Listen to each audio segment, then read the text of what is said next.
Good afternoon, everyone. My name is Carrie Adams, and I want to welcome you to the Carver Museum's second Public Facility Expansion Plan gathering. We are grateful that you are able to join us as we enter a new phase of planning. I serve as the Culture and Arts Education Manager here. In October of 2020, the museum will turn 40 years old, although the story of what will become the Carver Museum begins much earlier. Today, the small genealogy center that sits in front of our museum is a reminder of this institution's humble beginnings. The original structure was Austin's first public library and was located on the southwest corner of 9th and Guadalupe beginning in 1926. It was moved to its present location in front of the museum in 1933 and became the first colored branch of Austin's public library system. In 1931, the Committee on the Negro Library and Negro Citizenship Council appealed to the Library Commission for the City of Austin to help them establish a library facility on the east side of the city to meet their needs. At the time, 85% of the African Americans in Austin lived on the east side. This settlement pattern was the result of racist policies adopted by the city to create a Negro district where Black people would need to live in order to have access to schools, libraries, and parks. The library was not desegregated until 1951 and is the result of the tireless and strategic efforts of a political science professor at then Tillotson College, Dr. W. Astor Kirk. This small building was always more than a library, serving as a place for social gatherings, entertainment, meetings, activism, and so much more. In 1980, the 1,800 square foot building became the George Washington Carver Museum, and a new Carver Library was built because the original structure could no longer provide adequate space for library services. And in the late 90s, the citizens of Austin passed a bond measure that would support the construction of our current 39,000 square foot facility. It is a story of Black people in Austin raising their collective voices and demanding space for their community. And today we are again demanding more as the needs of our current community have evolved and expanded. This project is about building infrastructure for current and future generations of Carver Museum users and patrons. We have to ask ourselves what our descendants will need to support a thriving Black community where the preservation of history, culture, and art live at the center of this work. This process is a community-driven process that will help direct the growth of the museum. Yes, this is a brick and mortar conversation, but it is also about building Black futures. Now, just a couple of things and housekeeping items. And again, thank you for being here on this Saturday afternoon to participate with us at our second public meeting. Today, we are in a Zoom webinar. So the first part of the call will be in a presentation format. We will then enable people who are on the call to share their video and their audio as part of the feedback process. So as we meet today to discuss the future of the Carver Museum, it's important to remember how the Carver has changed over time, transitioning from a small brick and mortar building today to a large living museum. Many of you who are on the call played a part in the expansion, helping to shape the Carver's future. Today, we are gathered to review some of the design studies that have been created by Perkins and Will Architects.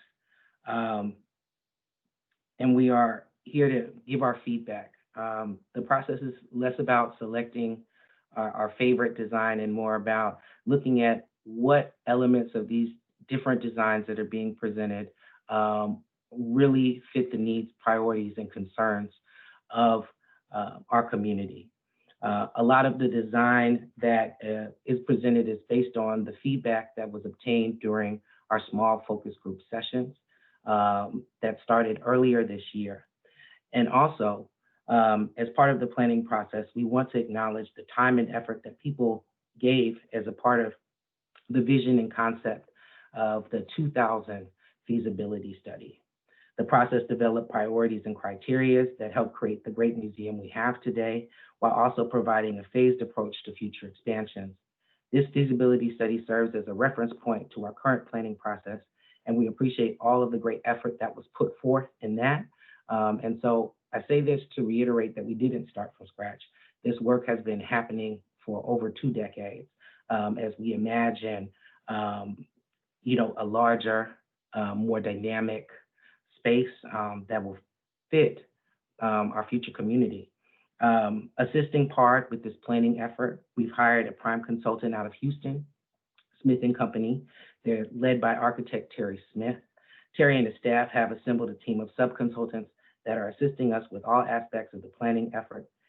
And that company is Perkins and Will. And at this time, I will hand the presentation over to Terry so he can go over the process and engagement input and provide an overview of the planning phases.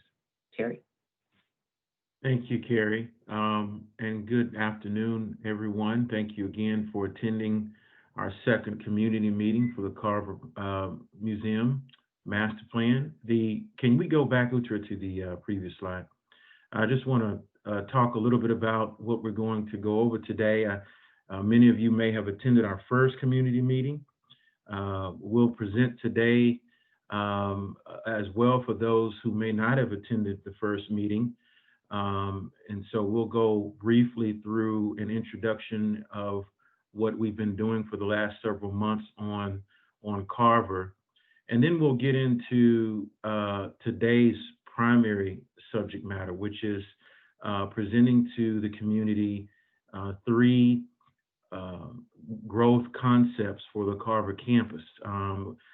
We're required by contract to present three separate options of how Carver may expand in the future.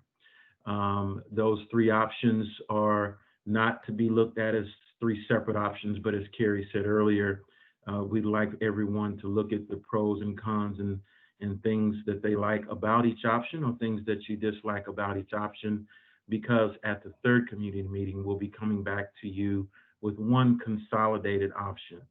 And then before we leave today, we'll have a little discussion with you all about that. And then we'll discuss some of our closing and next steps. Next slide.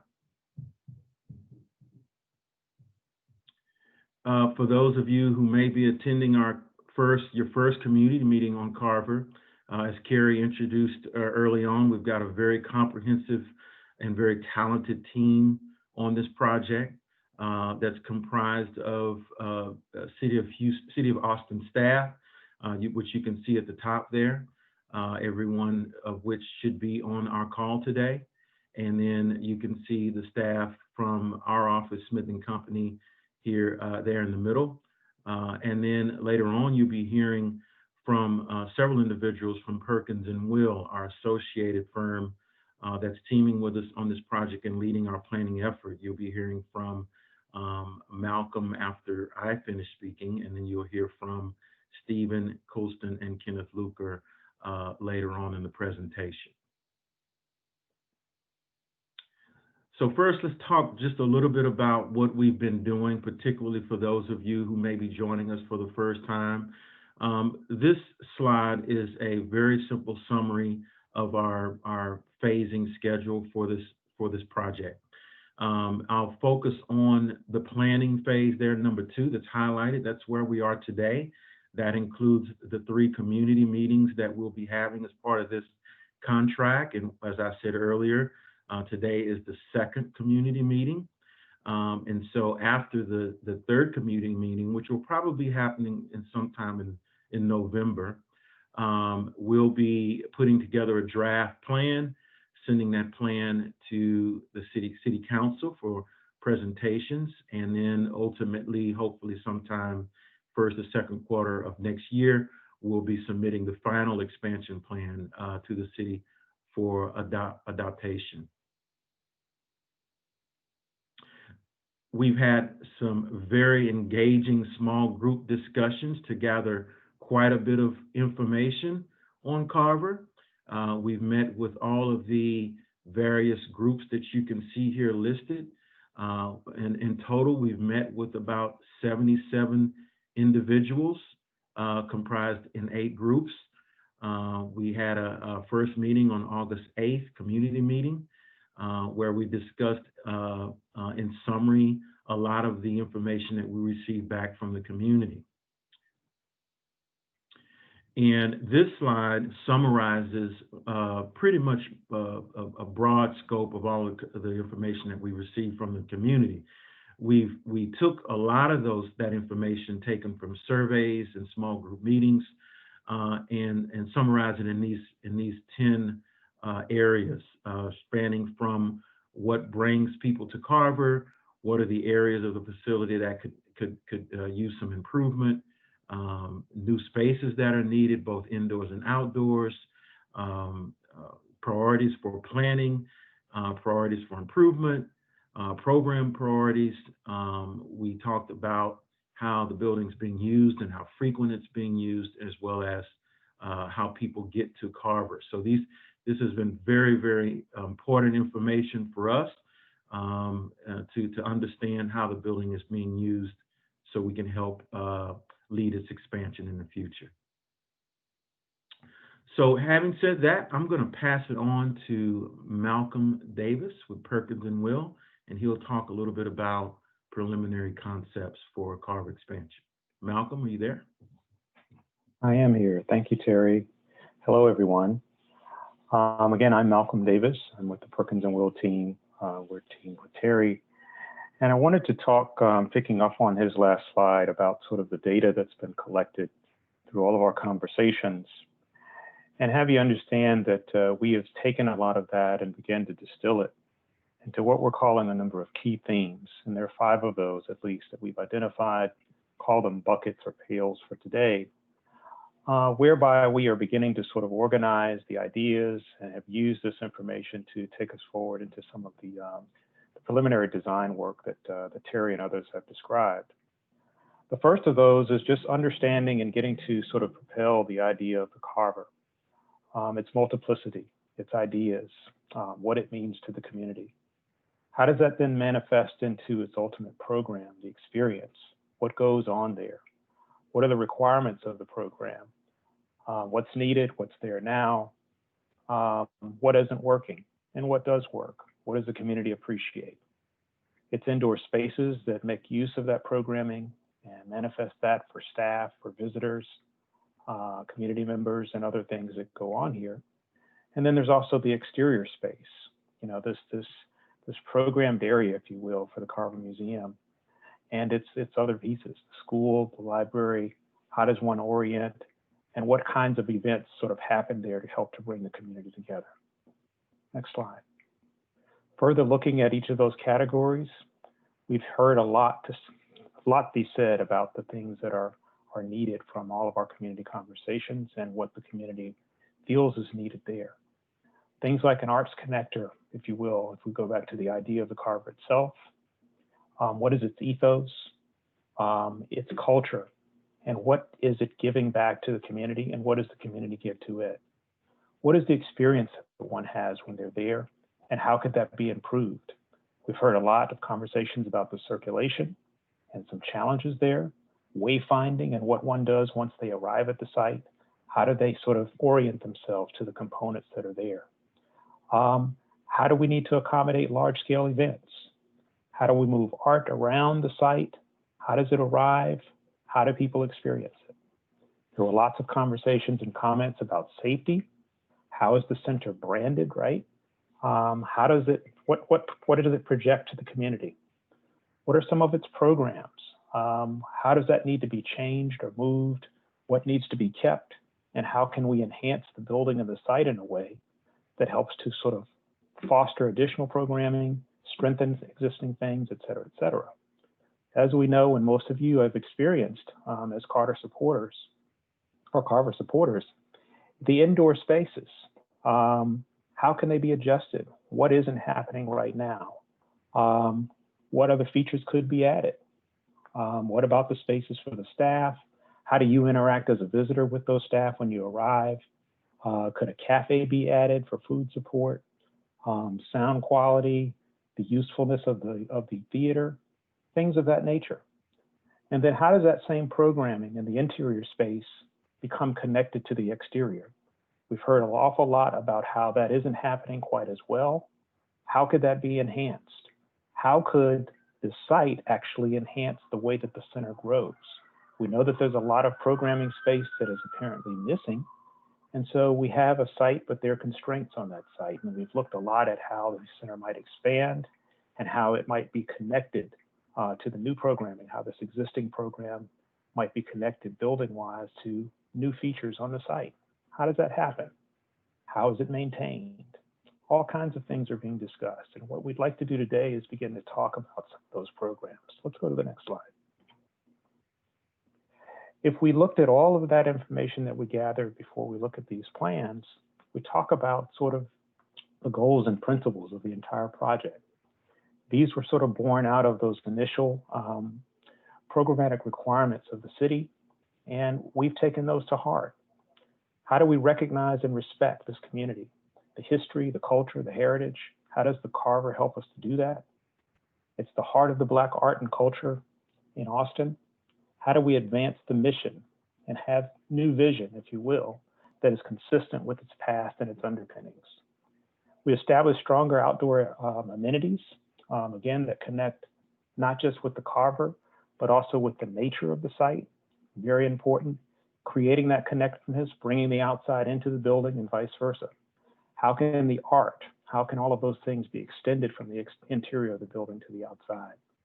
We want to strengthen a diverse and intergenerational experience. There's a lot that's happening. There's a lot that you've shared with us about how folks of different generations all are connected, and they find their way to having great conversations and experiencing things together. And you've asked and you've told us that you want more of that. Finally, it's creating flexible spaces. One of the Carver's challenges has been that over the years, in particular, it's found itself hard. It's found it to be harder for the Carver to sort of merge and meld into newer things that are coming and trending. And that's a challenge when the building has limitations on how flexible it can be. We want to look very closely at that. We've heard you. And I think you'll find as we move into this next slide that we've really started to take a lot of that to heart. We've looked very intently at the existing site, and we started to kind of place some of the pieces and look at the new programming elements, as well as what's happening on the inside. Kenneth's going to join me. We're going to talk about this site. We want to share some of the thinking and ideas that we've been putting together and share some of that graphic representation. Kenneth? Unmute. Thank you, Malcolm. And thank you everyone for joining us today. We're really excited to share with you some of our initial thinking about how we can begin to address and fulfill those key themes that Malcolm just walked us through. And as we go through this, I want to just ask everyone or let you know that once we go through these, we have set up a forum at the end for us to have a conversation about the different options that we're going to share with you, where you can ask questions and provide us feedback. And your feedback is vital to this process, and we very much want to invite that today. And so let me just take us through some of those. Before we get into those planning options, I want to emphasize a couple of things. One is that these are not, what we're presenting today are approaches to how we could plan out the site, how we could plan for the additional program on the site to strengthen the Carver Museum and to strengthen the entire campus. And then also, these are not aesthetic options today. These are simply planning strategies. And then before we go into that, I want to share just a few, some background and some observations that we've made about the Carver Museum and the campus as it is today. What you're looking at right now is a site plan. There in purple are the three key buildings that are on the campus today. And then of course, there's also the middle school, which is a neighbor. And in between the two is a public park that most of you are aware of. And all of those play a factor in some way or another in our planning considerations for this project. Next, please. We think that it's important to identify what we believe are the opportunities of this project. The first one being a continuity of the campus geometry. And, you know, the original building, the building that is there today, the Carver Museum, has a very stately and a very strong, clear building geometry. And we want to, any planning strategies that we propose, we really want to build on that. We understand, you know, that the Carver has become a strong part of the entire community, and we want to build upon that strength and build upon that legacy architecturally and through the planning and through the programming of the project. Next, please.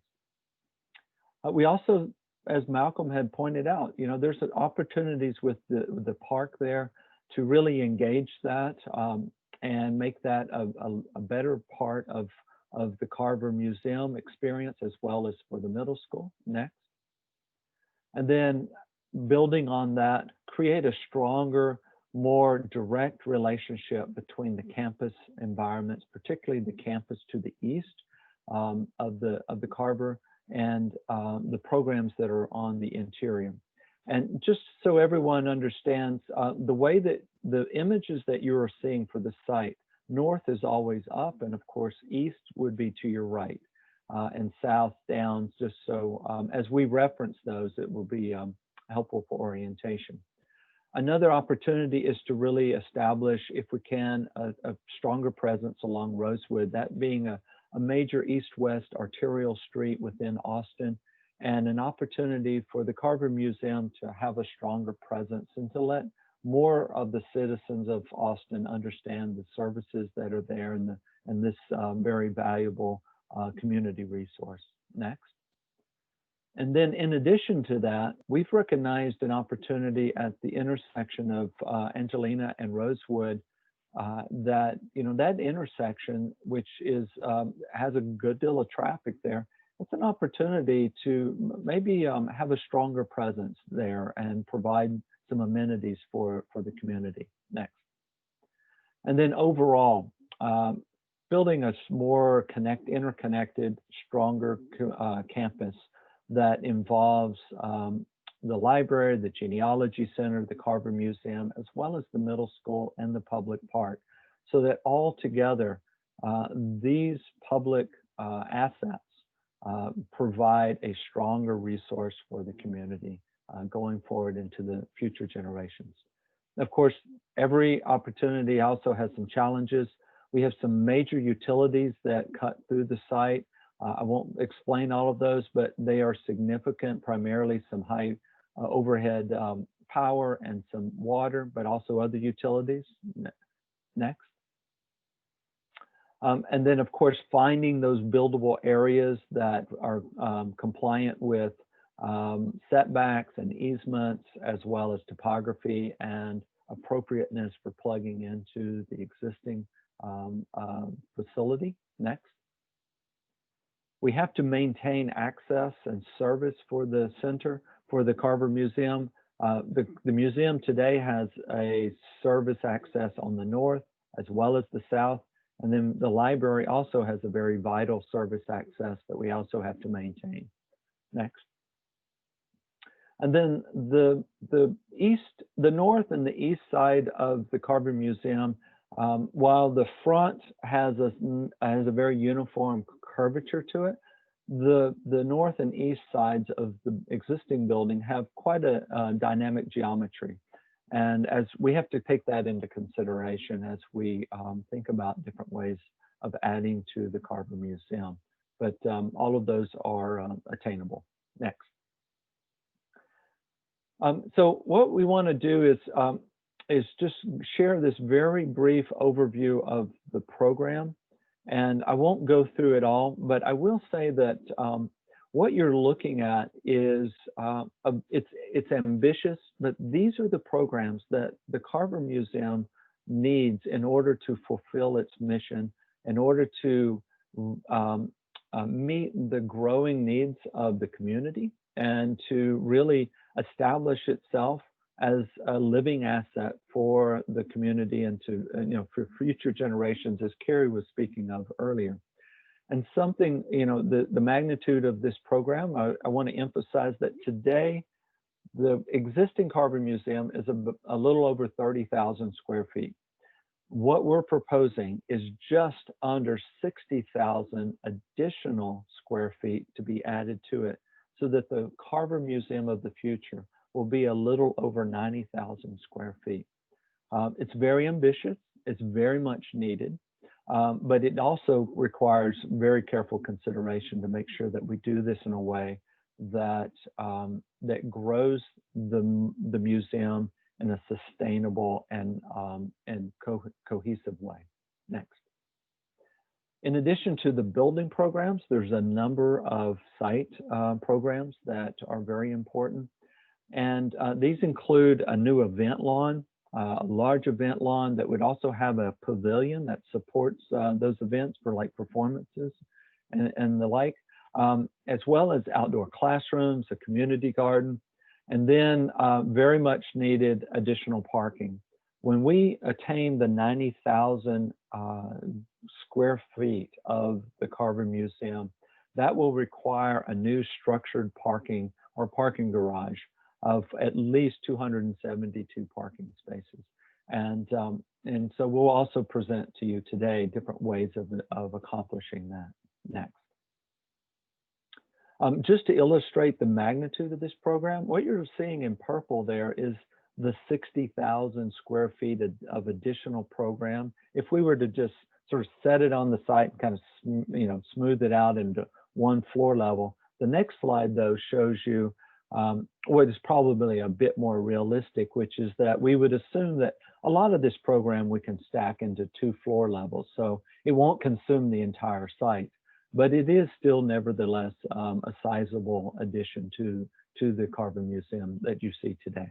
Next, please. Kenneth? Yes. May I interrupt you for just a moment? Yes, absolutely. Our chat is suggesting that we have a couple of callers.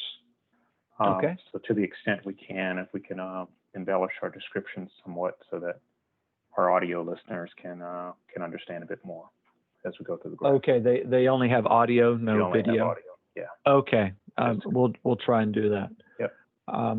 And so what we're seeing on the screen right now is just a reminder that this is the prior master plan.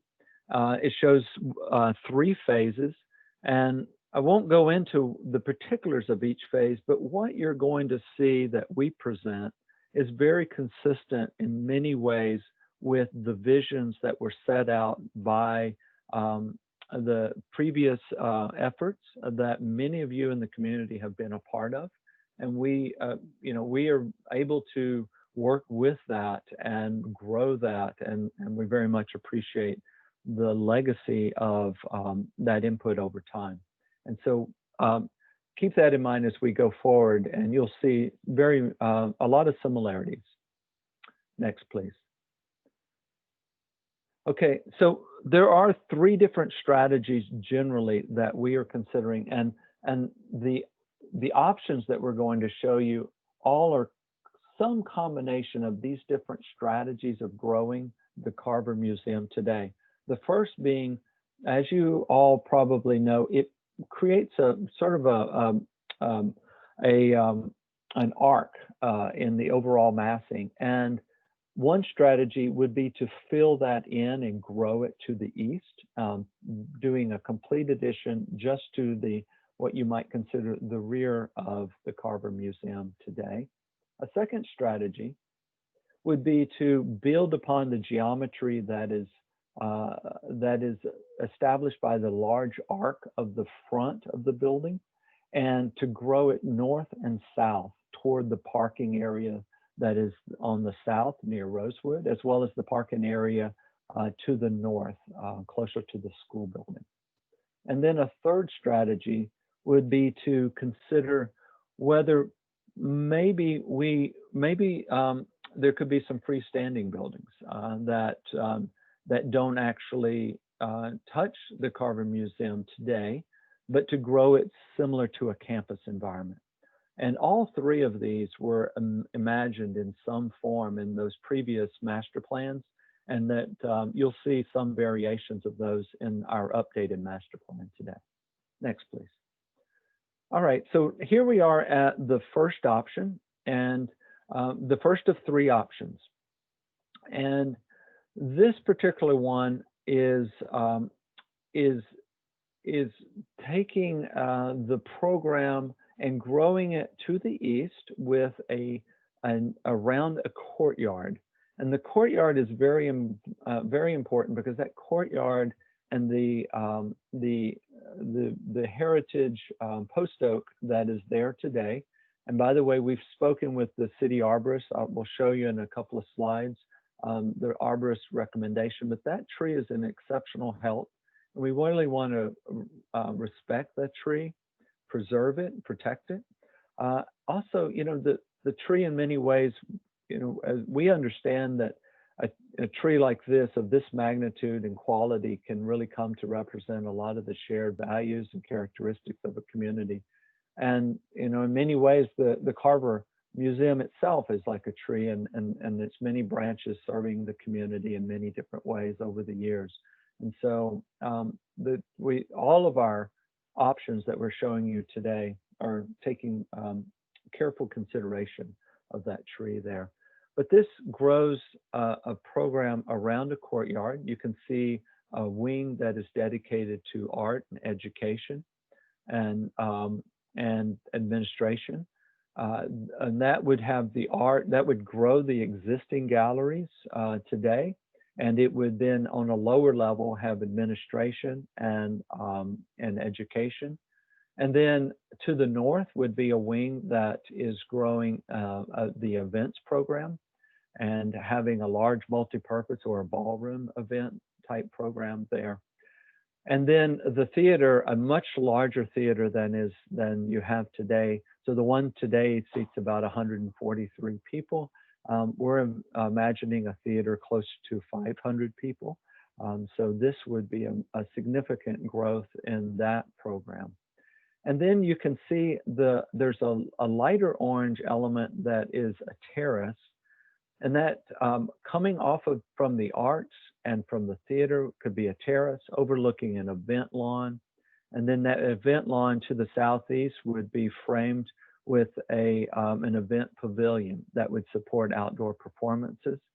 And then up near the education and just outside could be two outdoor classrooms, a community garden, and then the existing restrooms, that small pavilion in the park, we would imagine redeveloping that into a much nicer amenity that would serve the park as well as the Carver Museum and also the middle school. And then here to the farthest north would be new structured parking garage.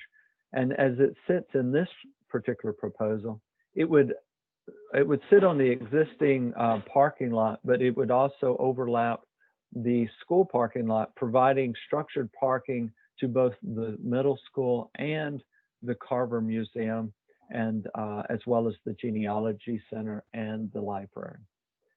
And you can see in blue here a number of paths, and actually that's fine. Please go to the next slide.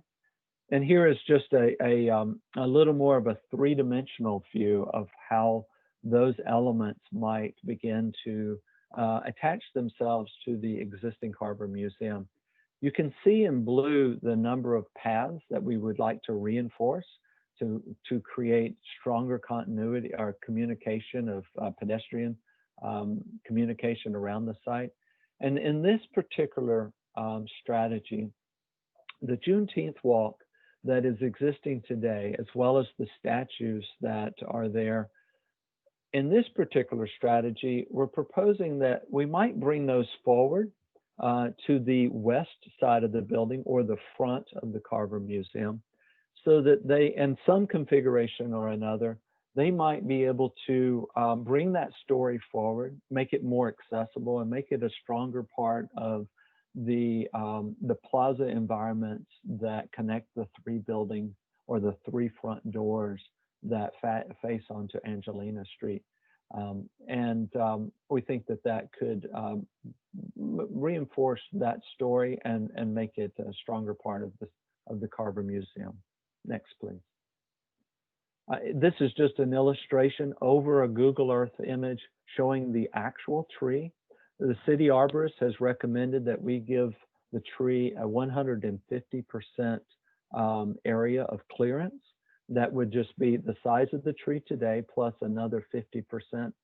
As in an abundance of caution, we are proposing all of our designs create at least about 300% to make sure that we've protected that. And so the outline in orange is what you saw in the previous diagrams of that courtyard.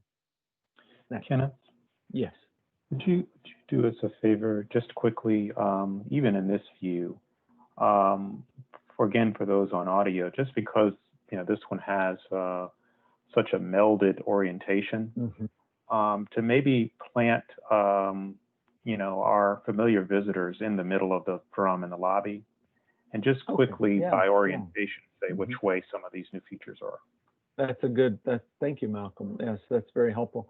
And actually this slide will work very well for that, because what this slide does is you can see that if you were to enter in this particular option, if you enter the museum today in the drum of the main lobby, today in this strategy, you would be able to move straight ahead, and off of that walkway, you would have the existing galleries, but several new galleries.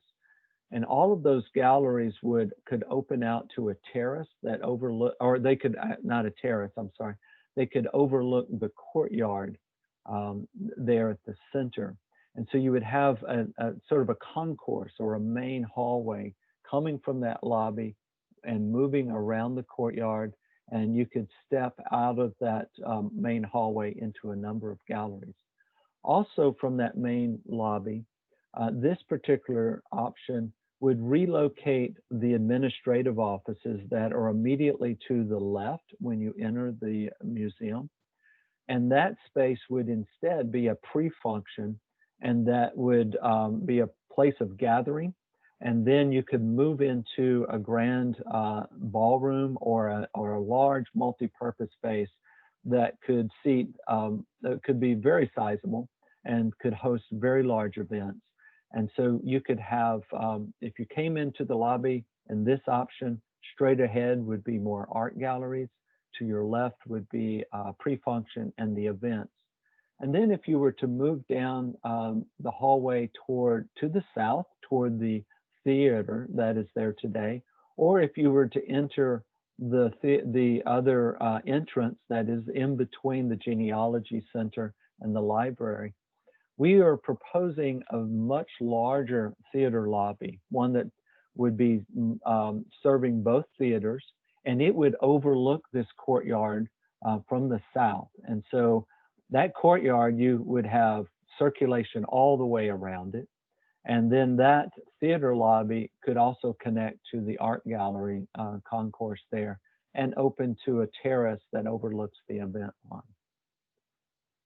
Now, this option has several pros that come with it, and I would emphasize a couple. One is the close connection between the art experience and the theater experience. And as we understand, when you have a nice evening event, it's very nice to see what the latest exhibit is in the art or galleries, and then have the theater event there. This also avoids relocating significant site utilities, and we think that that's prudent because it preserves a lot more of the available funds that can go into the building rather than going into just moving utilities. Next, please.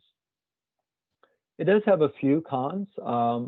The one is that this particular option, because everything is very compact, more compact, it might suggest that it needs to be built all at once. And that sounds great, but and maybe that we would hope would be possible, but sometimes public funds come in sort of increments, and sometimes you need to design so that you can serve those. But and one other is that this and the other ones that are coming, They disrupt the garden area to the north and the existing ADA accessible path, but we will recreate an accessible path, but that would be disrupted in this, but recreated with our new parking and site circulation strategy. Next. So now I'm at a second option. Now this option is similar to the first one in that there is a new addition to the north that is dedicated to events, and that addition continues the geometry of the large arc of the existing building, growing that to the north. And then similar to the other one, but in a more straightforward way, there would be a new art extension of the art wing and galleries and exhibits, so that when you came into the main lobby, you could again walk straight ahead. And as you move forward, to your right would be a terrace, and you could overlook an event lawn. And to your left would be a series of gallery openings that you could go into different galleries along that area. And then a theater addition would be very similar to the one described earlier, where there would be an expanded theater lobby that would serve both theaters, and then a larger corridor, north-south corridor, connecting that main lobby to the theater lobby, overlooking the event lawn. Now, what's different from the previous one is that rather than a courtyard, this makes a bit of a U shape, similar to the building today, except it's just migrated to the east. But this event lawn is cradled on three sides by circulation: the theater lobby, a north-south concourse, and a new east-west concourse of the art area. All of that overlooking an event lawn, and then it's framed on the east end with an event pavilion, outdoor pavilion. And this really sets the event lawn up and kind of frames it and gives it a spatial quality that we think could be really powerful. It also allows the Carver Museum staff to manage access to the event lawn for certain events. This also would include 2 new outdoor classrooms and a community garden, a redeveloped restroom facility that serves similar to the previous one. Also, I should point out, similar to the previous one, in this strategy with the event center, when you come into the lobby, the administration that is there today would be relocated, and that would be a pre-function area, a very large, gracious pre-function, moving into a very nice new event center. What this strategy would allow are simultaneous events. So you might have a ballroom event where everyone enters through the main lobby. You could also have a theater event at the same time that they could enter through the other lobby. And so you can have, as well as a gallery opening, so you could have concurrent events all at the same time. Then the structured parking in this particular option is set along Rosewood. And then at the corner of Angelina and Rosewood, we're proposing here, rather than, the Juneteenth walkway, as well as the statuary, rather than put it in front of the Carver Museum today, we're imagining a Juneteenth plaza, that's what we're calling it, that might sit at the corner of those 2 major streets and really anchor the entire campus with a new public plaza there at that intersection. And from that plaza, you could walk to different parts of the campus, and the statuary and the story that is told with that, as well as the Juneteenth story, those would be carefully relocated and arranged in this new Juneteenth plaza. Next. And here is a more 3-dimensional view or representation of how those program components might attach themselves to the existing campus and the existing Carver Museum. And what you'll see is that this, as well as the others, imagine a two-story additions to preserve land area and to create a very functional Carver Museum program arrangement. Next. There are several pros to this. Of course, it preserves the lawn there. It has a stronger presence on Rosewood. And if you think about a parking garage, yes, some parking garages can be unattractive, but some parking garages can also be very attractive. And if you think about it as an opportunity, as a marquee of sorts, to establish a stronger presence for the entire Carver campus on Rosewood, we think that could be a real advantage for the Carver Museum. This would also, in the parking in this location, as well as the Juneteenth Plaza, would replace all of the existing library parking. It would be replaced in total, but it would be in the parking garage. It would be convenient, but it would just be in the garage here. And then also the three distinct wings of the building are very helpful for orientation, as well as potential donor and fundraising opportunities. Philanthropists like to often put their name on a wing of an important museum like the Carver Museum. Next, please. It does, this of course does have a few cons. The primary con to this one is that this one would require some relocation of some significant site utilities, primarily the water main that cuts through right there. And what we would gain from this is that we would have a much cleaner addition to the building and the geometry, as well as the curatorial qualities of the galleries for the Carver Museum would probably be stronger. But of course, that comes with a price. And you can see a few other of the cons here. Next, please. So here is our third option, and I'm going to move right through this so that we preserve plenty of time for everyone to ask questions and for us to receive your feedback. But in this particular option, we are similar to the previous one. We're growing a new wing to the north and continuing the geometry of the existing building, and we're creating an art wing to the east as well. However, both of these wings, unlike the previous one, the addition to the north on the previous two was for an event center. This one is actually for art galleries. So imagine now when you come into the lobby, you could turn left or go straight ahead, both offering art and exhibit opportunities and galleries. And we believe that this can provide the Carver Museum more options in how they curate different exhibits and gallery installations for telling different stories and having different exhibits all at once. And then this also has a theater edition, very similar to the previous two, with a new expanded theater lobby. It has an event lawn similar to the previous one, but rather than the pavilion being just at the east, this event lawn opens up just a bit, putting the pavilion a little to the northeast, allowing the event lawn to open more to the park and having a stronger opening to the south and to the park area there.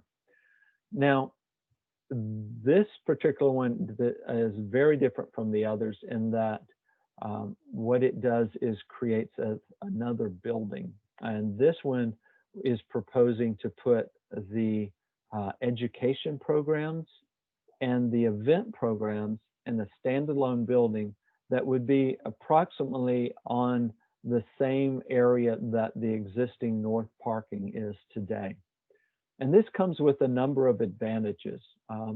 The existing drive off of near Angelina would be repurposed as a drop-off plaza. And you might have we could imagine the education programs at the ground level that could open to the south to a community garden and outdoor classrooms. And then above that could be a grand event space, a big ballroom, and it could have a very high ceiling.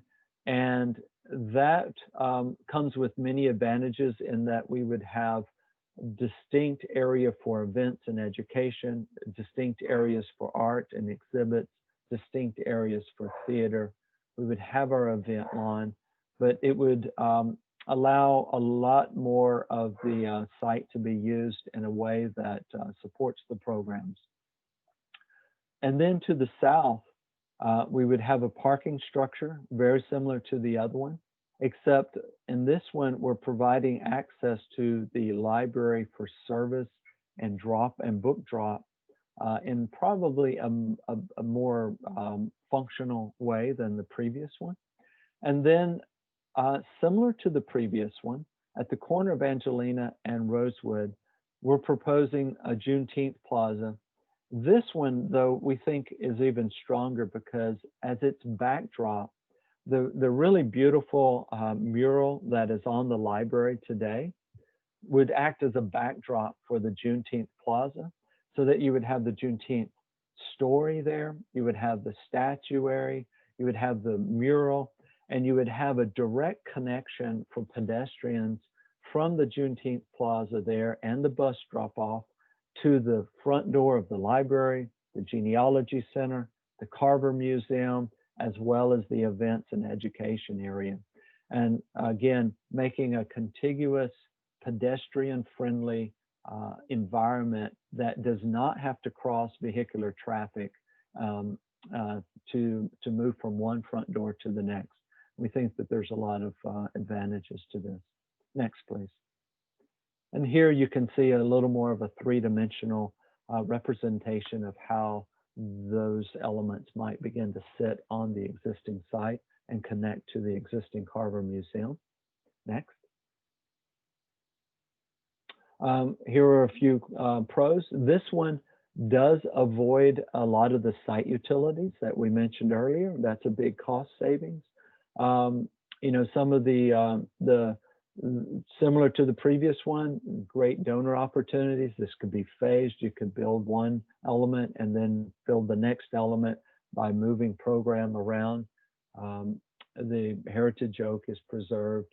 And then one thing that's also very important for a growing, ambitious art program that similar to the Carvers is that you really want to, as much as possible with a large art program, is to have a dedicated loading dock just for art and keep all of the other loading dock, particularly food, away from that. And this particular strategy or option does provide that that advantage to that program. Next, please. This does, of course, have a few cons that come with it, and I'll let you read through those, but I'm going to move on to the next slide, which compares the three here. You can see option 1, which is a courtyard scheme, option 2, which grows it in a horseshoe type development around the existing outdoor space that is there today, as well as a wing growing to the north. And then option 3, which adds to the galleries in the north and a east wing, adds to the theater, and then adds a third building to the campus to the north there. And then here are the three with, and their sort of three-dimensional qualities. As we, at this point, we are going to do a little bit of a shift over to what we call a whiteboard. And it's an opportunity, and all of those will be on this whiteboard. So you'll be able to continue to visualize all of these options. But I'm going to turn it over to my colleagues at this point who will help facilitate questions, and all of us will be answering questions depending on how it is. And then also you will be able to provide feedback.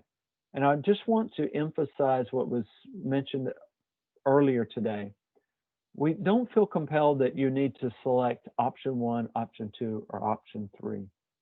All of these have components that are in many ways interchangeable.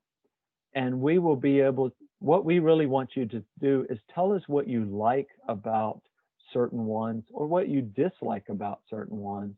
And those likes and dislikes will be very helpful, because what we need to do is then come back to the community, come back to you all, and bring you a final option that incorporates your feedback that you're sharing with us today. Okay, Stephen, at this point, are you going to take us to the whiteboard? Yes, sir. Actually, can you hear me okay? Yes. Malcolm and I are going to join Kenneth in facilitating this conversation. I believe we're going to be taking a look at Paul Ward's screen. And we'll begin looking at the whiteboard. So I don't know how many of you may have actually participated in some of our... Stephen, sorry to interrupt. I'm just letting everybody know, since we're in the Zoom webinar, we are going to change it to allow everyone to talk. And so if you are unmuted, whenever you do that, if you could just mute yourself until you're ready to speak, just in case there's any background noise or anything. Justin, is there a raised hand option that folks could use just so that we can manage the number of comments? There should be, and then also we have, you can use the chat option, which goes to panelists, or the Q&A option, which the Q&A option will try to be able to answer in the chat as well as verbally out loud. And then also we are live streaming this on Facebook, and I'll share any additional comments that come through the Facebook live stream. Thank you all. Yeah, thank you, Justin. You bet. And it does look like Martha has her hand up. So I just want to make sure that Kenneth and Malcolm and Stephen, that you can see that. Yeah, let's maybe, I think that's actually a good idea, maybe before we jump straight into the conversation with the full group, because you just, and we'll have an opportunity to get your remarks and comments and feedback on pros and cons from your perspective or your feedback specifically, but it's probably a good time at this moment to just pause.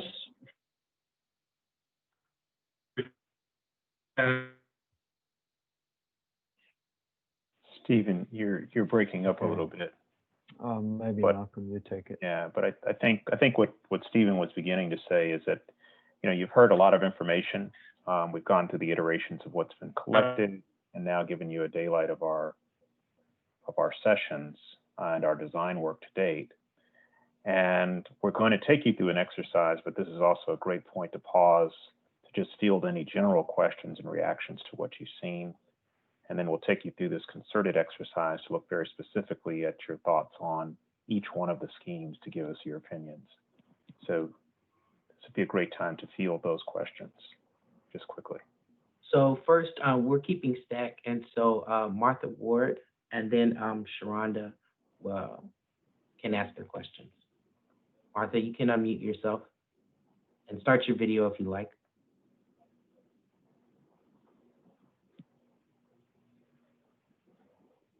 Yes. The wonders of Zoom.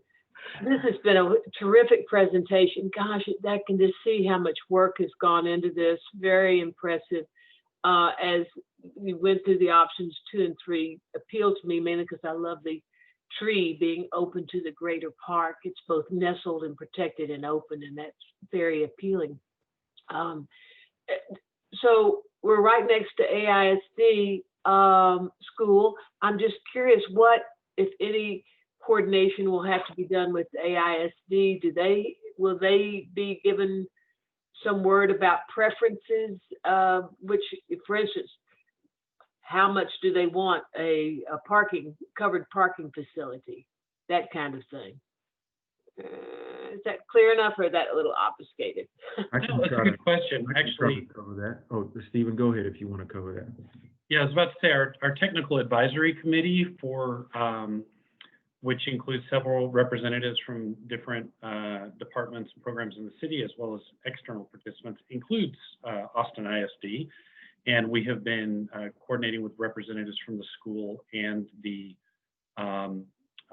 facilities department from the school district. And we've actually run each of these options before them and received their feedback on it.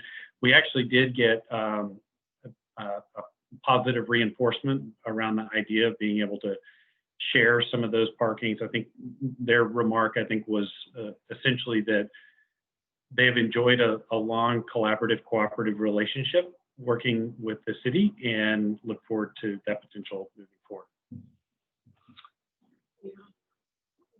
I love this one that's come out. I really do appreciate all the ways that pedestrians can interface throughout the whole of this campus, particularly as shown in 2 and 3. Okay. Thanks, Martha. Thank you. Hey, can I suggest there's an anonymous question that was submitted. I'm not sure who submitted it in writing, but maybe it's a very good question, Kenneth and Malcolm. All right. Maybe you guys can cover that real quick before we open it up. Can you read which one? Where will the archive and collections areas expand or exist in the options noted? Uthra, if you could zoom in on one, say option 2, any of the options really, because it's fairly consistent. So the archives today exist on that lower level below the galleries. And so as we expand the art galleries to the east or to the north, the lower level would include larger expansion of the curatorial support programs, as well as the archives for the art and all of those areas. And Carrie is, I'm quite sure, happy to know that we're going to try and not do a triangular archival space, but give him a good rectangular space to maximize storage volume.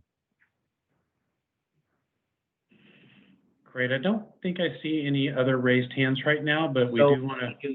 We do have a stack. I do? just lowered Okay. the hands, yeah, and so. Oh, you lowered them. Okay. So Sharonda has the. Sharonda? Hello, good afternoon, everyone. Hello. Thank you for your presentation, and apologies for joining late. So you may have covered a few of the questions that I have. In terms of the options 1, 2, and 3, are they similar in terms of size, in terms of square footage for the gallery space and the theater space?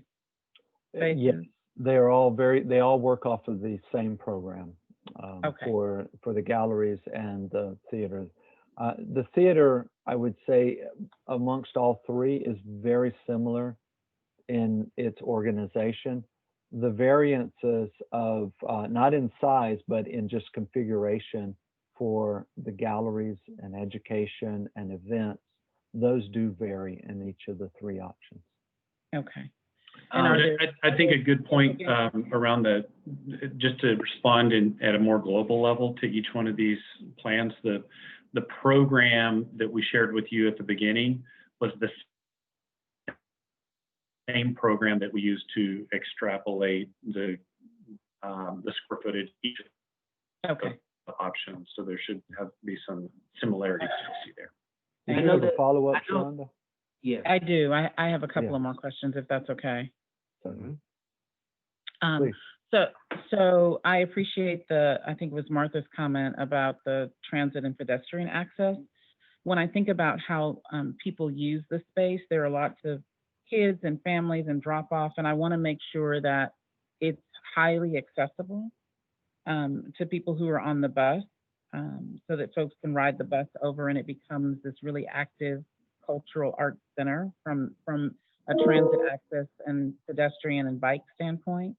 And so is there an option that is better suited to achieving that out of 1, 2, or 3? Are they all pretty equal in terms of that ability.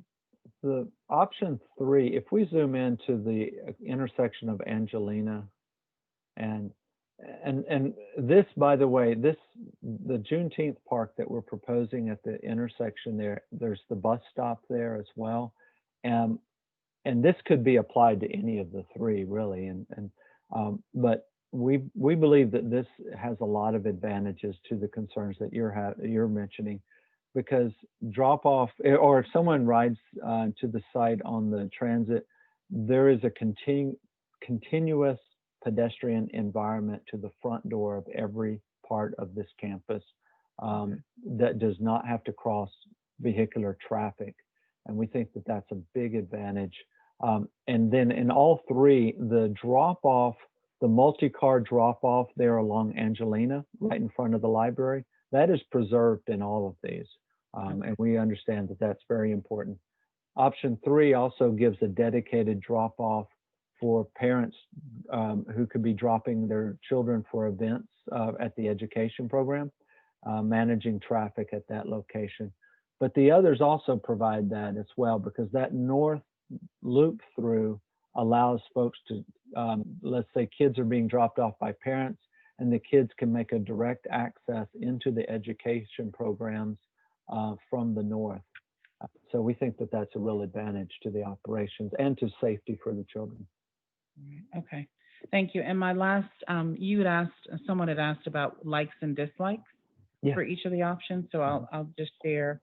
I remember being in a meeting very early on, and there was a comment made or a desire expressed about connecting the museum to the library.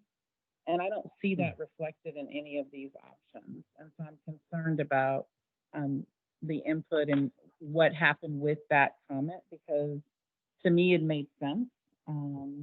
And looking at how the library is used, I think we want to encourage people to experience art and culture, and that there's not a physical barrier for people to navigate in order to get access to the museum from the library. I'm thinking about young people, right?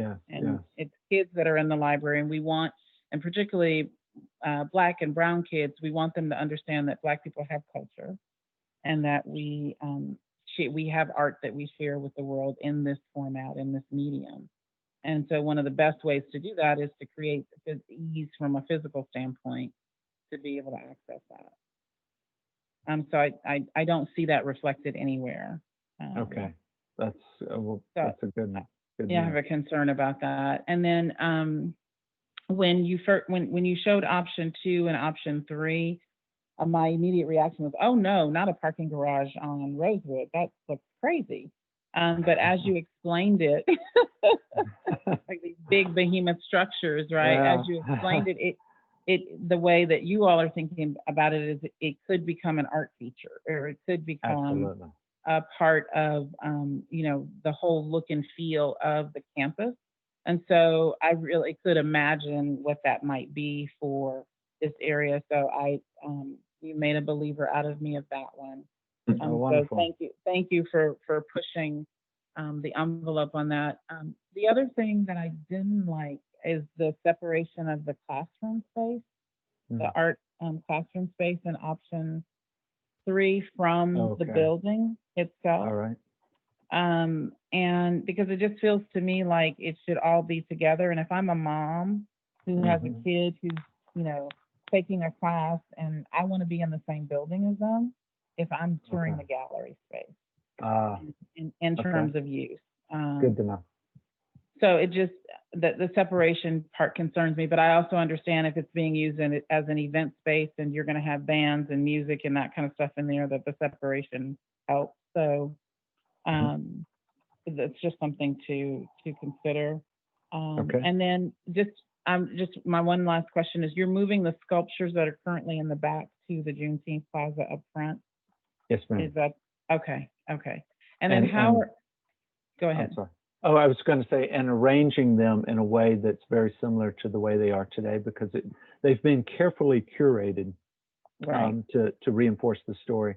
So we want to respect that as well. Okay. No, I love that, and I know that that's a big focus of the museum. I'm curious about how you protect the sculptures, because now they're more protected, particularly in the climate that we're in right now. If you make them more visible, which I think is helpful, but I think that's something to think about. And then last question, big picture, and I may have missed it because I joined late, and again, my apologies for that, but how is this work grounded in the legacy of George Washington Carver himself? Like, have we looked at his legacy and his work and how he thought about space and design, and where do we see that incorporated in what you put forward? Thank you. I love that challenge, Sharonda. I think that's a fantastic challenge, because the namesake and Dr. Carver was really important, in so many ways. I would answer it in short, but I think we owe you a longer answer, a better answer. But in short, I would say, he was very much a Renaissance man. I mean, so accomplished in so many different ways. And I would say that the diversity of his skills and his contributions to society are akin to the diversity of the assets that the Carver Museum presents to the community, and that it provides resources to the community that are not single-faceted, but are multifaceted for a well-rounded citizenry. And I think that is something that he very much advocated for throughout his life. But we owe you I thank you for that challenge. We owe that to you and the community, a much more thorough explanation. Thank you. Thank you, Sharonda, for all of those thoughtful questions. Next, we have Naila.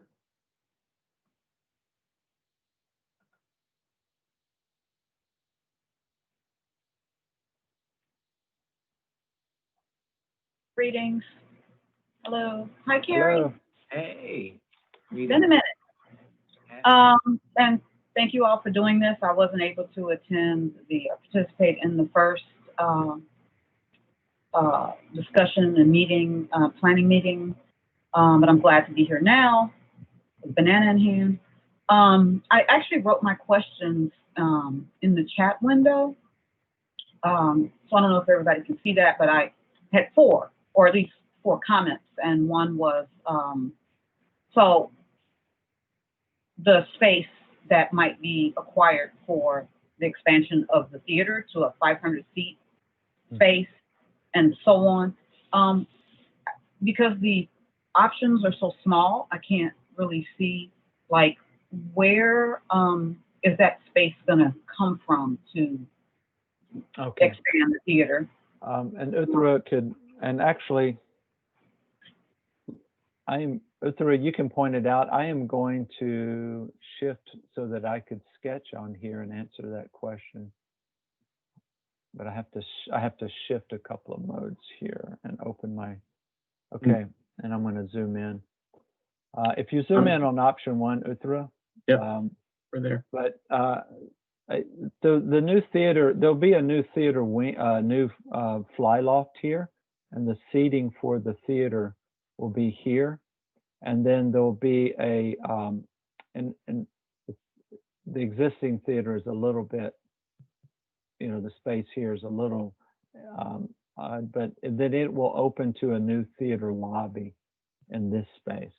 And so rather than the small area of the lobby that you have today, it will include all of this in the future. But this will be a general that's generally where that 500-seat theater would be. I can't see the questions now because I've shifted formats here. The second one. Yes. Me or Carrie? Oh, either. Okay. So the second question was, which I need to expand it so I can see it. The Rosewood bus stop that came up. Yes. Pointing that out, and that's actually at Rosewood and Angelina, and that's always been there. But there also was and may return a bus stop that was just a few feet in south of Rosewood on Angelina. I'm trying to think what's there now. I think there's some bikes there, or there was a bike rack there, but it's almost just in front of the entrance to the parking lot for the library. So from my understanding with what Cap Metro is planning in the future for changing and augmenting bus routes and stops and so on, that bus stop may come back. So there may need to be some consideration for that. And of course, they'll obviously do a community engagement before they, you know, just arbitrarily put that bus stop back. So, but just something to be aware of, especially from a bus rider perspective. And the third one was, what might the time frame be for any of these options, or some configuration of all three? So what, like, are we talking, you know, 5, 10, 15, 20 years for this expansion? I'm going to let the city staff address that question as far as time potential. Okay, and then the fourth question was, I don't know if you want me to just read them and then you all answer them. I can try to answer your last question there. Greg Montes with the Parks and Recreation Department. This vision plan right now that we're working through is really kind of a necessary exercise to go through before we start to move into the next phase, which is implementation of the actual expansion plan for the Carver. So additional funding will be necessary, obviously, for any of these improvements. Part of this planning exercise will be to determine what phases of development and expansion are necessary for the Carver to meet the community's needs. So typically on facilities like this, the city relies on bond funding, which are put forth to the voters. So it's very likely that we would be required to use some form of bond funding for any kind of expansion. But that usually takes time to go through the process of development and design and permitting to move forward through any phase of expansion for the Carver. So we're yes, to answer your question, years away from any expansion. But I don't have a timetable right now as to when that might happen, or an exact answer as to a date for that future expansion and completion. Greg, this is Sharonda, what's the earliest that we could have it on a bond, the next bond? So we just had one, Sharonda, what was it, 2018? So if you look at kind of the pattern the city has used for bond packages of floating them out there, we had a 2018. I think the one before that was 2012. The one before that was 2006. The one before that was in 98. So, you know, it kind of gives you a pattern of at least, you know, 6-7 years before the city feels comfortable floating another bond out there for, you know, voter approval. So if we had one in 2018, you could look probably, you know, who knows? I don't decide that, but my guess would be maybe 2024, 25, maybe if we're lucky.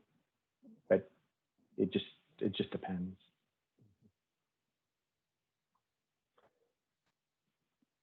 The fourth question was concerning the parking and whether that would be convenient for the elderly. And we would certainly take that into consideration. That lower level, that would be most easy to navigate, would be dedicated to folks needing, who might have challenges with mobility. And so we would need to make sure that we take that into consideration, certainly. We do have another question, which is from the chat, which is, where will space from either option of the expansion of the theater to seat 500 be acquired? We addressed that, Okay. yes. And then, okay, then that was the Rosewood bus stop. Somebody asked Yeah. about the Rosewood bus stop. Rosewood bus Yeah. stop that in the past, and more than likely in the near future, Cat Metro may put the bus stop back on Angelina that continues up towards Comal. Yes, we addressed. Yeah, those were this is my open call. So those were my 4 questions, and so they actually answered all of them. Mhm. Thank you. I would say though, with regard to the structured parking, it's, you know, parking garages are no, I don't think those are anyone's favorite building, but with this expanded, growing the program from 30,000 square feet to 90,000 square feet, it would be impossible for the Carver Museum to or the library or the genealogy center to function without a structure, without a parking garage. And so it's kind of one of those necessities if we're going to grow the programs of the Carver. So sort of to dovetail off of that question and element of, you know, future designs and expansions are, so yeah, parking garages. So the parking garage, for instance, at the Performing Arts Center off of 51st and Mueller, and in Mueller is, it's really noticeable, and I'm being delicate, polite. And then I guess this is again just something to put on the list for future conversation, which is, you know, and community engagement, especially with Black artists and creatives in the community for the Carver, would be to have possible maybe some murals or some kind of visual element on the exterior, and maybe also even in the interior spaces of the parking garage. Yeah. I live in Durham, North Carolina, and we have a very large and unsightly public parking garage, and we held a public design competition, and it was for local artists, and everyone in town got to vote, and then they installed a giant mural, some screening, and a giant mural, and it's beautiful, and everyone loves it, and it became a real community sort of rally. We rallied around it, making that garage something special. So it can be leveraged as an asset to build community cohesion and the arts.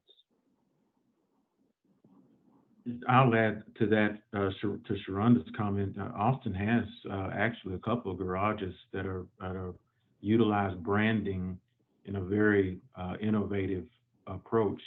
So that's not something that would even be new to the city of Austin.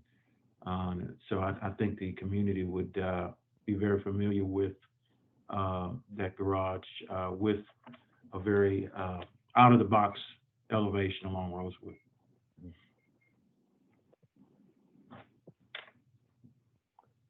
Terry, do we have other questions? Other hands raised? Yes, Rosalind had a couple of questions. Okay. You would like to unmute yourself and ask them? Or I can read them, the questions that are in the chat, but you might have additional. Can you hear me okay? Yes, yes. Can you hear me? Yes. Yes, ma'am. Can you hear me? Okay. Just a couple of things. They were also in the chat boxes, mainly about event spaces outside in these various models, these various options. I know that you guys are just talking about the actual utilization of space and the expansion of space, but I have to keep reminding everybody, Texas is hot, and how you plan to climate control that outdoor space is paramount to everything I've ever been to in Texas and everything my family's ever done and been to in Texas with regard to the Carver. And the other aspect is, I noticed that there is utilization of outdoor event space and a big box planned for events in the corner of one of the options. And all I wanted to remind people of with regard to a big box is, especially in time of coronavirus or in any other time, more maximal utilization of outdoor spaces is probably safer. We don't know how long the pandemic will be with us, but I dare say it'll probably limit even a big box in terms of how it can be used if we have to continue to socially distance and so forth in the unforeseeable future. So, just those two things about those design elements. And last but not least, with regard to the founding families and the founding aspects of the Carver that have existed, I think since about in the 1970s in any case, but sort of piggybacks on Sharonda's comment about George Washington Carver, and that is, how do any of these options reflect Austin's and Travis County's, our African American communities? How do they reinforce that and or help to build awareness of those families, which was kind of, I think, one of the whole points of the founding room, and one of the whole points of doing the genealogy studies and so forth from the time that the Carver has been doing that. So those were just my two questions and comments mixed together. Well, So go ahead. well, I was just going to share that as we bring the likes and dislikes and consolidate this into our recommended option, the challenges of how does this represent the George Washington Carver himself, as well as the history and the legacy of the Black community in Austin.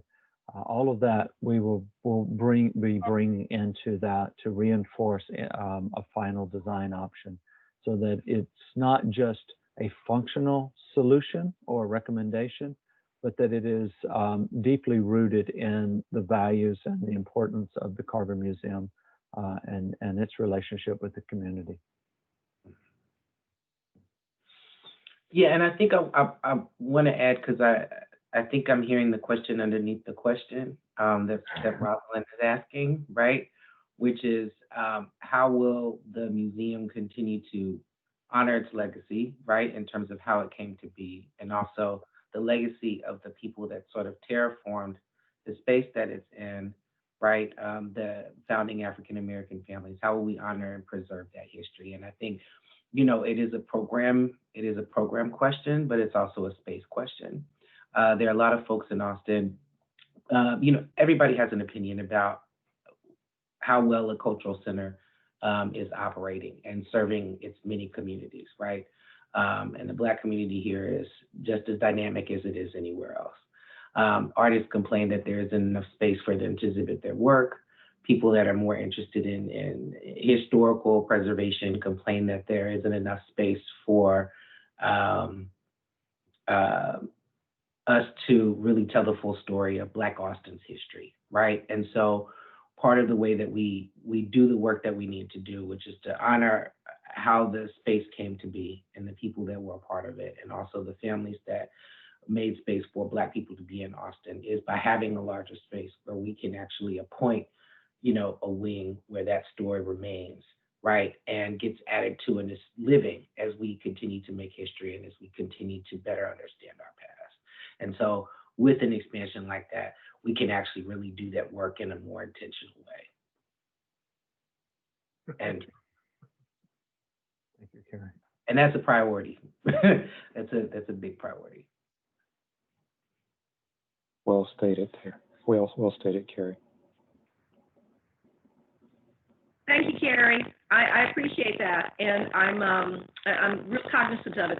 I mean, just to me, the design and so forth, the way that I sort of was thinking of it as I was looking at these various options was, for instance, our competitor was a horse race breeder and trainer of some national note.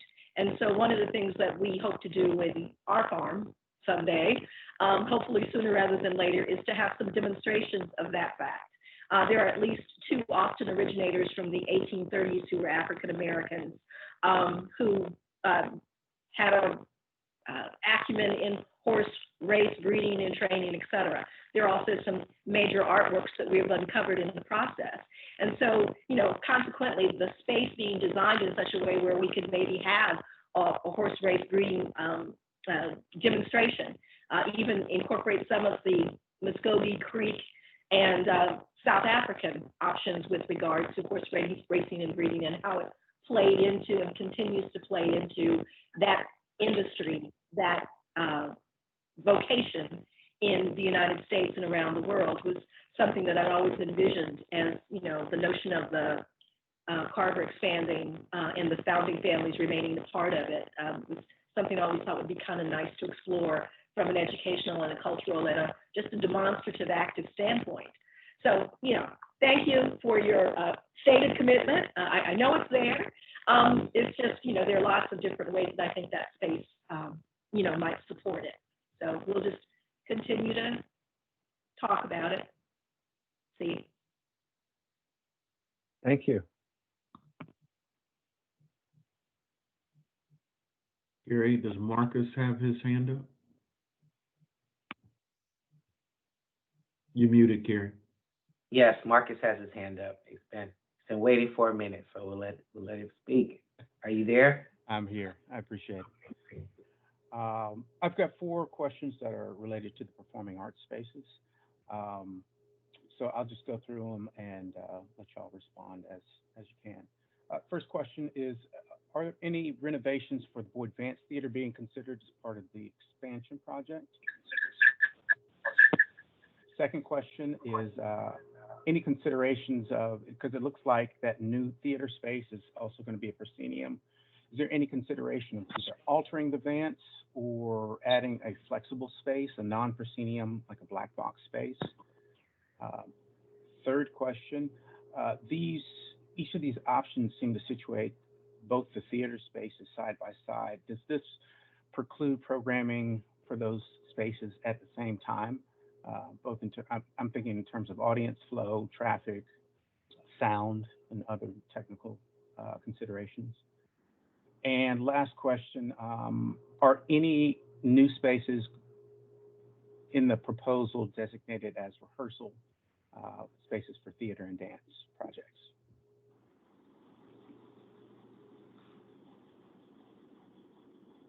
You're muted, Ken. I'll begin with your last one, and I may ask you to help us with some of the others just to remind us. But yes, the program includes expanded rehearsal areas and dance areas for support of those programs, and those would be part of the education program, as well as some remaining there near the theater. I think you would also ask about concurrent events in the existing theater and the new theater, and speaking with the staff, we were imagining the existing theater to be transformed more to something that's more about spoken word, given its scale and the steep rake, that it would be more around smaller spoken word and lectures and things like that. And then the larger one being more around full-on theater performances with a solid proscenium, a fly loft and all there with that. As far as concurrent events, we haven't really tackled that so much as we are proposing a significant increase in the theater lobby that we could also support things like concessions and other things for that. But as far as concurrent events, I think that would have to be marshaled with the docents who might be helping direct folks to one theater or another with the all call and things like that. I think there was a couple other questions. I apologize, but could you repeat those briefly? Absolutely. I've been working on dissertations, so excuse my Get them all at once. Yes. So the other thing related to side-by-side spaces is sound and other technical considerations. And then I think the first question was about renovations to the Vance, which you kind of already answered. Okay. With regard to acoustic value, that would be in the next level of design once a building design commission goes. But I would say that the existing theater today has emergency exiting to the right and to the left. The new one would have emergency exiting to the right and to the left. And so I'm saying that because the exiting that the two would share down the center creates a void or a sound buffer between the two, and we'll utilize that as well as other sound masking strategies. We'll have air and light locks going from the theater lobby into the theater proper, so that we preserve that as well, protect the quality of the sound and the lighting qualities inside. Thank you, sir. Thank you.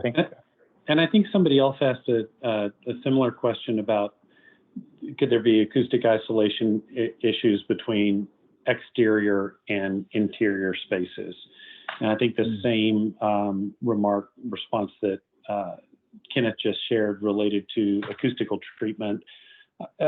Theater and performance spaces are highly acoustically treated and engineered and designed spaces for exactly the kinds of reasons of the programs that you're doing there.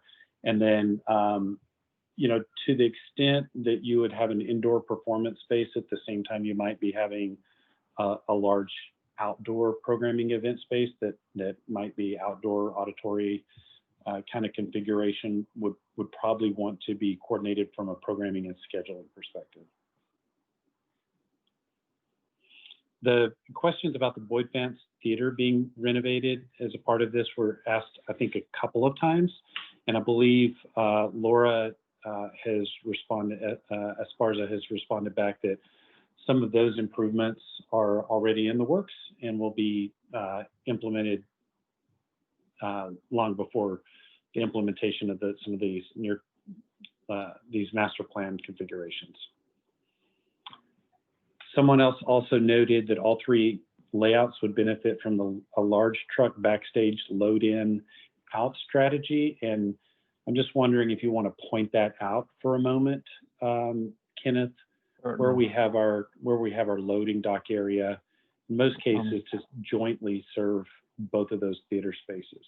Exactly. And so are you going to zoom in on number 3 there? And let me get to the concurrent one here on my whiteboard and I can show that. Yes, so now what we might consider a disadvantage of the garage, but we would have a relocated service drive in this location. But then the zone, let me use a marker here. This zone, all of this would be dedicated to providing loading dock access to both theaters, as well as large tractor trailer being able to maneuver up in there and serve those. So a lot of the theater would be supported amply with those service areas in that consideration. And what I just drew initially, this orange line, we would propose a decorative screen wall along there so that to shelter views from the park, so that this park environment out here would not be looking at the loading dock, but there would be a decorative wall opportunity right there. And I might say, because theaters don't necessarily want to have a lot of windows at the back or along that wall, it could potentially be a future art community or public art opportunity there as well. So we think that has a lot of opportunities for functionality as well as enhancement of the aesthetics around the park. Does somebody else have a hand up, Carrie? Looks like there was a question. Did we get to Nyla's question regarding the exterior lounge space? Yes. Nobody else has their hand up. I think what we're fielding right now are just any unanswered questions from the chat. So I think Nyla's question. Okay. I don't know how I tried to put my hand up, but maybe it's not working right or something. Can you hear me? We can hear you, so. Ask away. Sure. Yeah, we can hear you, Clay.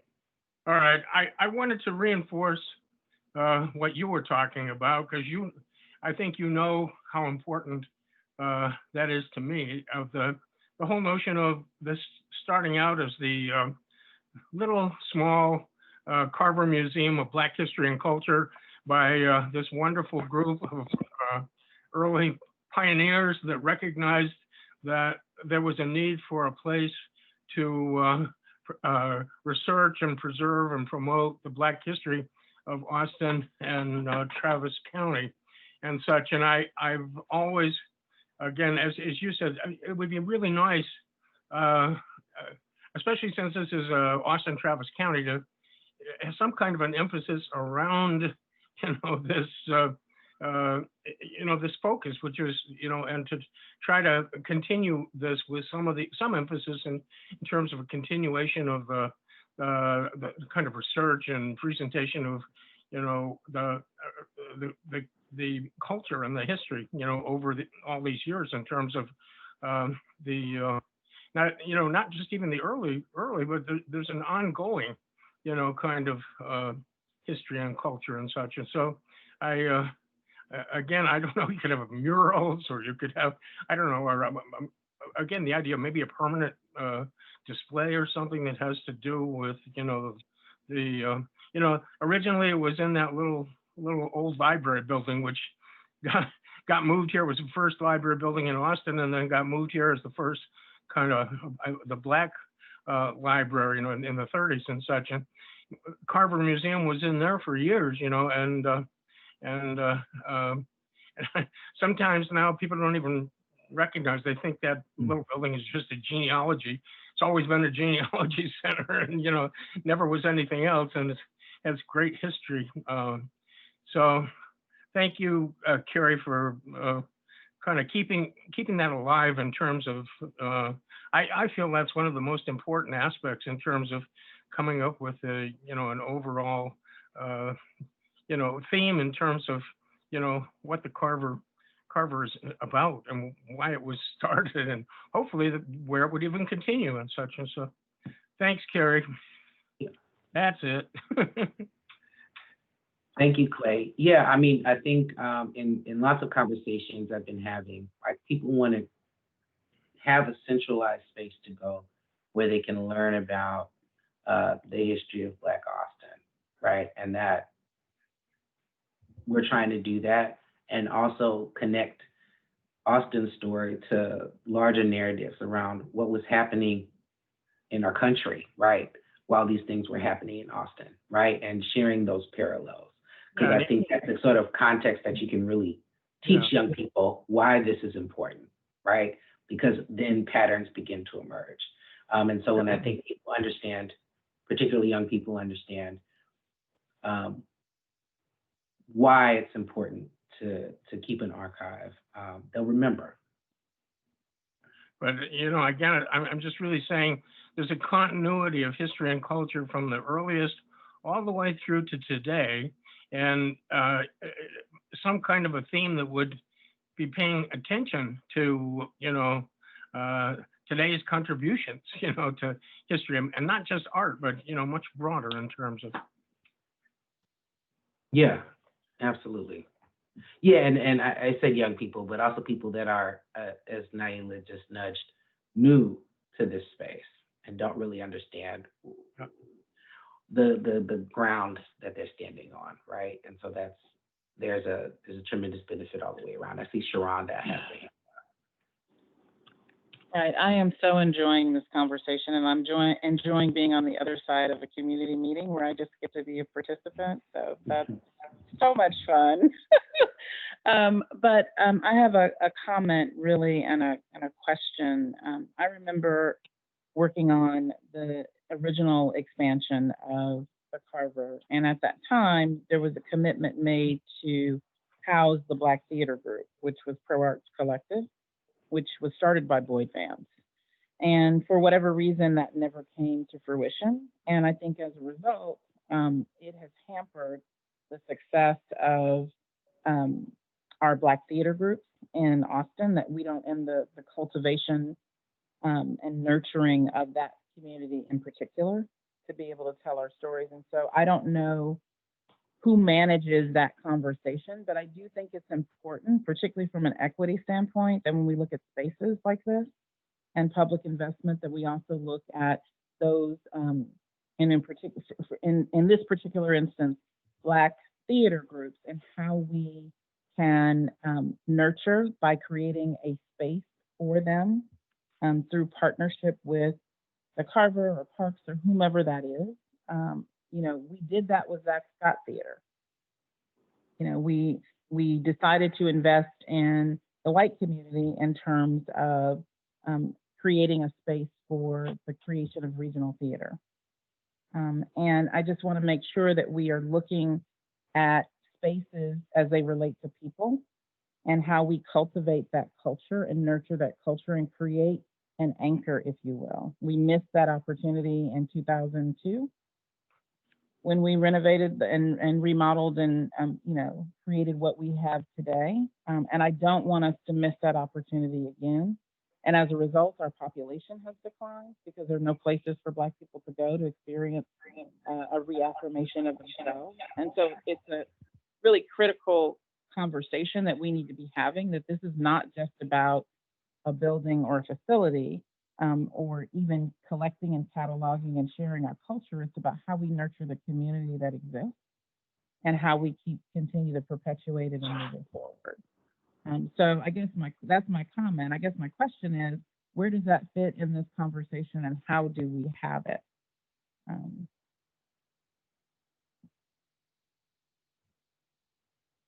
I think I can speak a little bit about what's kind of underway right now. So I just started having a conversation with Spectrum, and we're working on an agreement, almost like a seasonal residency for them, because we do want to build our theater program so that we can be presenting.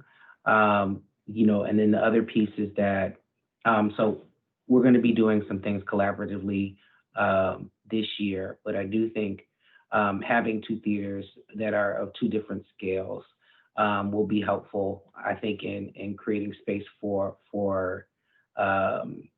you know, residencies or even supporting, right, Black theater companies. We actually did an exhibition a couple of years ago about the history of Black theater in Texas, and I had the opportunity to be in conversation with folks that worked with Boyd Vance, folks that are currently a part of Spectrum, and they really got to, you know, we got to talk about how they kind of made a way out of no way and how that needed to stop, that they should be able to make a way out of a way. So, you know, I think there's a lot of opportunity, particularly with two concurrent theaters, to do that in a more meaningful way and to scale it appropriately to where those artists and where those companies are. And dance as well. I mean, I'm just, you know, we need Black people need spaces and places to be. Yeah. Because that will perpetuate us staying here and thriving here and dealing with the trauma of being Black in Austin and Black in America, that we have safe spaces. And so it's really important as we think about and we look at, you know, it's not just it's a beautiful museum, but it's not just a museum. That's right. It is a psychological barrier against the prejudice and racism and white supremacy that we all experience. And so that's what we're building when we look at this. And I'm on a soapbox now, but I just, that I don't get to be on very often because I'm usually on your side, Carrie. But I really, you know, I'm usually in your seat, but I really want to just make sure that we have that perspective and that context as we're thinking about, you know, the programming of the space and the development of the space. Right. Yeah, and yeah, agreed. I think what the department and the city is doing right now is that we have an artist access program that provides free rehearsal space and low cost rental at a rate of $1 per ticket sold for companies that might not have the resources to rent our facilities at their current rates. And I know that there's also a conversation around, you know, looking at our rental rates and rehearsal rates and things of that nature across the board, you know, to create a sort of more equitable fee schedule.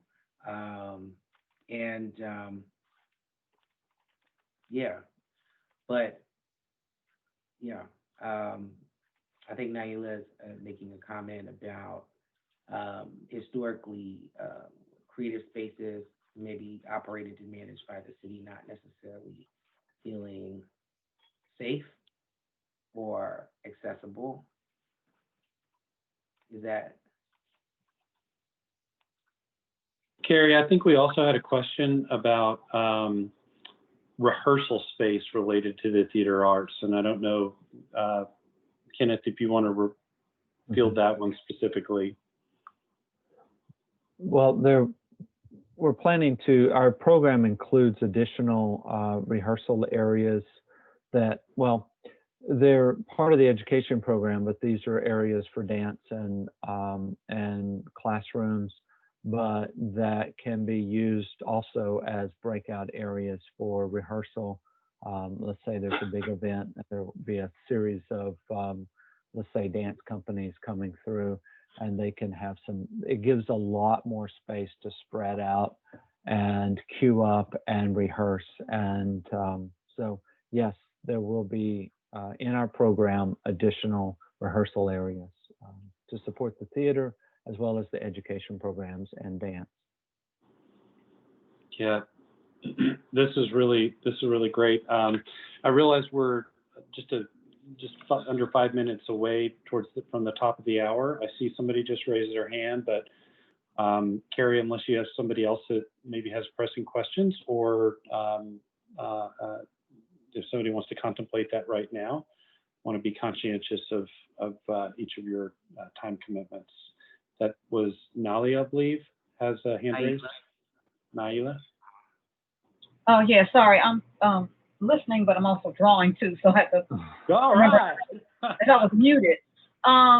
So just dovetailing off of just the conversational aspect of this and what, you know, Sharonda was just saying, and Carrie as well, and some others, is and thinking about, and also thinking about rehearsal space. So not only am I a visual artist, but I also have a dance background as well. And one of the things that, and I've been here since 1989, so I've seen a lot of changes and expansions, but also going backwards.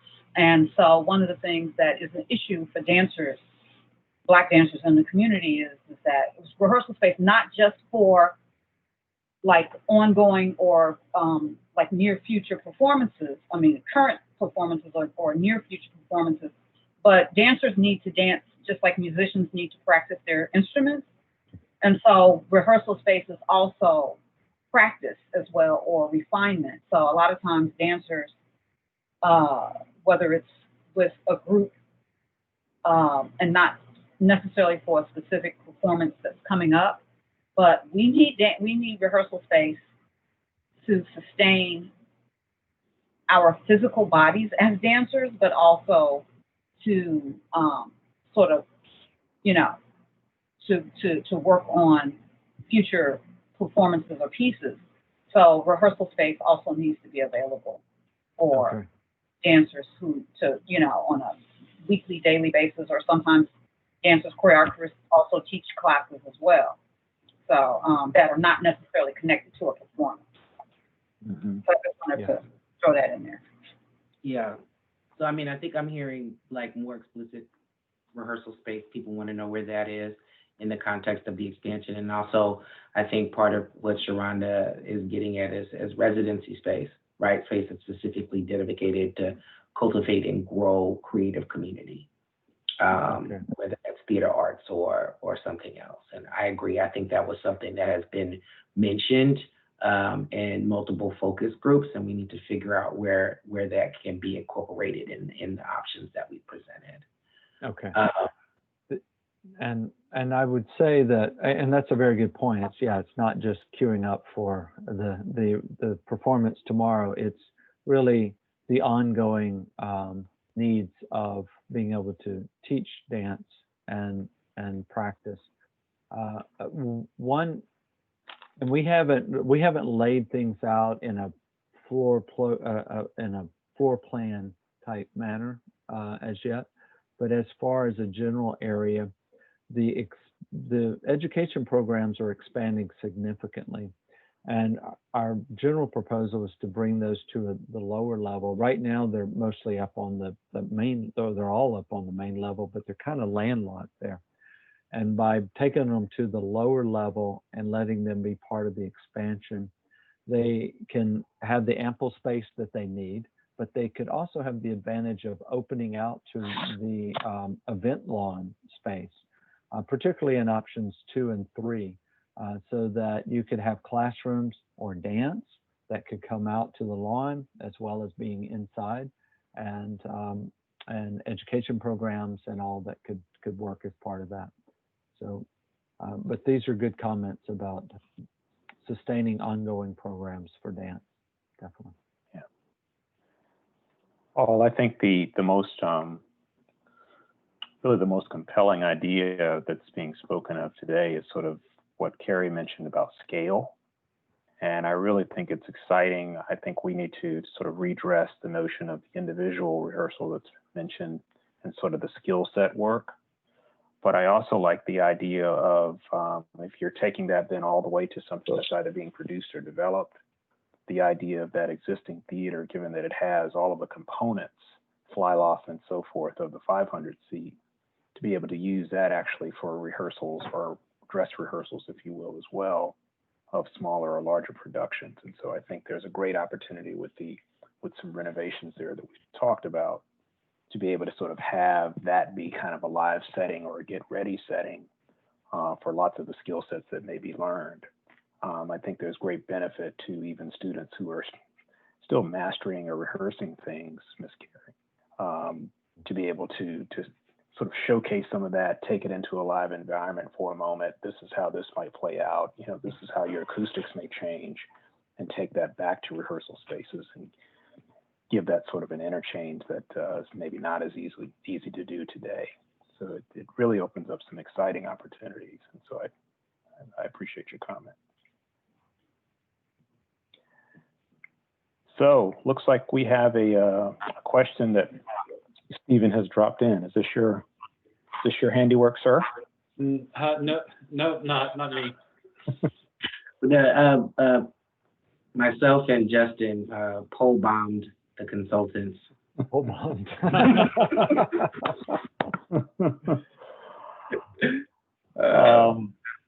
We had a really organic discussion today, everyone, and we certainly appreciate it. And I think we have taken masterful notes, would encourage any ongoing comments that you have to sort of take place after the fact, and to send those through Carrie and other channels, and we'll take those into consideration as we advance the effort.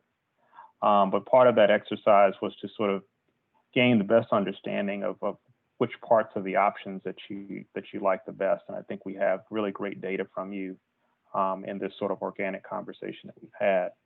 But to the bombed question and how that sort of measures up, although we don't envision sort of one option emerging as the leader, as both Kenneth and Terry and the team have said, it would be curious to this question to understand which of these options you may like the best. A, B, and C, looking at our charting and our graphics from left to right, to have everyone maybe vote on that and submit it.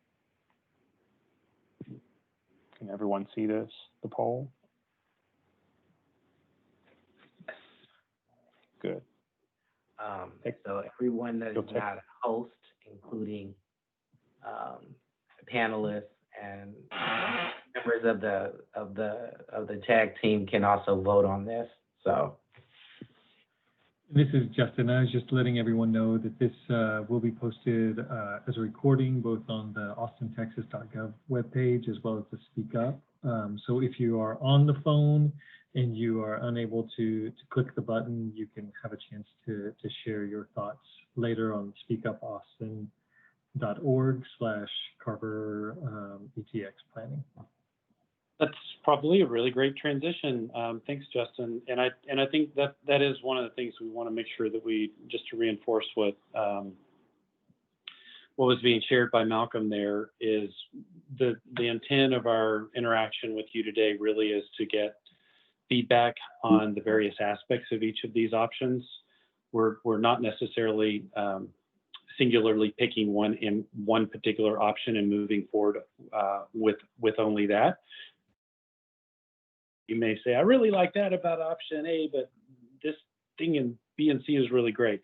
And that's okay, and that's great, and that's why it was so wonderful to get your remarks and feedback on the various elements, because we want to draw forward as we begin to refine and develop a proposed outcome, one that really kind of singularly brings together the best aspects of each of these. So thank you very much, and I believe that will include our whiteboard pinup session, and I'll turn it over to you, I believe, Greg, to take it out. Greg, with the City of Austin? Yeah, Parks and Rec Department. Thanks, Stephen. I want to thank the consultant team also for walking us through this presentation today. Want to also obviously thank all the attendees for participating in today's meeting. As you know, your input and time are extremely important in shaping the Carver Museum's future. Our next step is to synthesize what we've heard today and bring forward a final design concept at our third community meeting for your review and feedback. The date for our third community meeting will be posted on the website, the PAR project website, which you see here. And you can also find, I think it's just to mention today, the presentation there. And they will also update or upload the meeting recording and the chat that was also used today. As always, we'd like to encourage all of you to spread the word about the Carver Museum expansion planning process. Community participation is very important to our visioning process, so please stay involved and please encourage others to get involved as well. Thank you, and I hope all of you all have a great weekend. Everyone. Thank you. Thank you. Bye. Thank you all. Thank you, everyone.